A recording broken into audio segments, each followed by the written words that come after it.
नमस्कार, मैं हूं अक्षय आनंद। आप लाइव सिटीज़ देख रहे हैं। लोक जनशक्ति पार्टी कार्यालय पर आज दही चूड़ा भोज का आयोजन किया गया। यह ऐसा मंच बना जहां पर राज्यपाल लालजी टंडन, मुख्यमंत्री नीतीश कुमार, उप मुख्यमंत्री सुशील कुमार मोदी, भाजपा के प्रदेश नित्यानंद राय और जो होस्ट थे लोजपा अध्यक्ष रामविलास पासवान भी मौजूद रहे।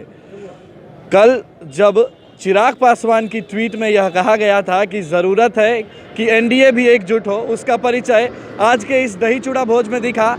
तमाम जो दल थे वो एकजुट रहे। इस भोज के बाद जब चिराग पासवान महागठबंधन पर निशाना साध रहे थे तो उन्होंने क्या कुछ कहा, सुनिए। देखिए, तो इन लोगों को आपस में तालमेल करना है, बट जहाँ पे लोग महागठबंधन बनाने की बात कर रहे हैं, एक तरफ कांग्रेस को इन्होंने पूरी तरीके से उत्तर प्रदेश में अकेला छोड़ दिया और हम लोगों का मानना ये है कि महागठबंधन का जो सबसे बड़ा राजनीतिक दल है वो कांग्रेस है, और जब कांग्रेस को ही आपने वहाँ पे साथ में नहीं रखा तो किस बात का ये महागठबंधन।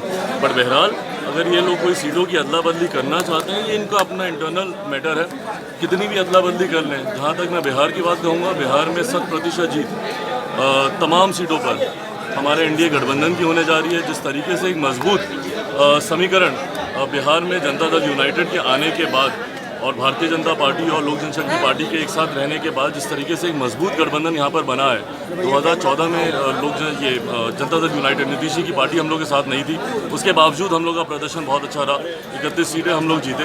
इस बार मुझे पूरी उम्मीद है, पूरा विश्वास है कि कम से कम 35 सीट हम लोग बिहार में जीतेंगे।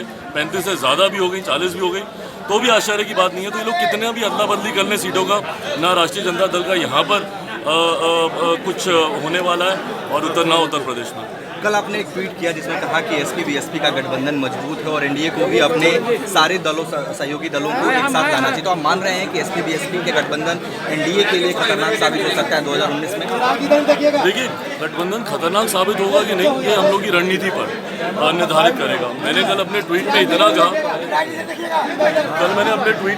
मैंने ज़रूर कहा है कि ये एक दो भ्रष्ट नेताओं का गठबंधन है। अगर आप मायावती जी की बात करें, आप अखिलेश जी की बात करें, तो ऐसे नेता हैं जिनके ऊपर आय से ज़्यादा संपत्ति के अभी तक इनके ऊपर मुकदमे इनके ऊपर चल रहे हैं। तो ये दो ऐसे नेताओं का गठबंधन है, दो ऐसे मालिकों का गठबंधन है जिनके पास आय से ज़्यादा संपत्ति है। ये यूपी की भी जनता इस बात को भली भांति जानती है और आने वाले समय में यूपी की जनता इस बात को मद्देनजर रखते हुए ही अपना मतदान करेगी। पर हाँ, अगर आप इसको राजनीतिक रणनीति के माध्यम से देखें तो ज़रूर ये एक मजबूत गठबंधन है। एक आधार रहा है भारतीय बीएसपी का, एक आधार रहा है सपा का, एक मजबूत गठबंधन उस दृष्टिकोण से ज़रूर है। पर हाँ, एनडीए को भी अपना कुनबे योगी आदित्यनाथ और अपनी रणनीति को मजबूत करने की जरूरत है।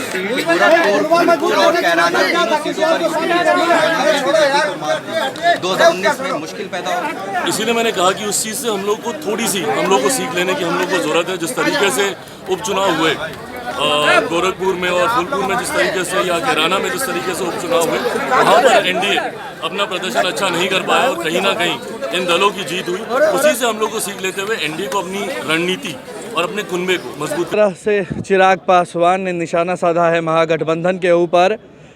ट्वीट का असर एक बार फिर होता दिख रहा है। एनडीए आज इस मंच पर एकजुट दिखा। बहरहाल बिहार से जुड़े तमाम अपडेट्स के लिए आप लाइव सीरीज़ के साथ बने रहें। हमारे फेसबुक पेज को लाइक करें, यूट्यूब चैनल को भी सब्सक्राइब करें, बेल आइकन भी दबाएं। आपका शुक्रिया।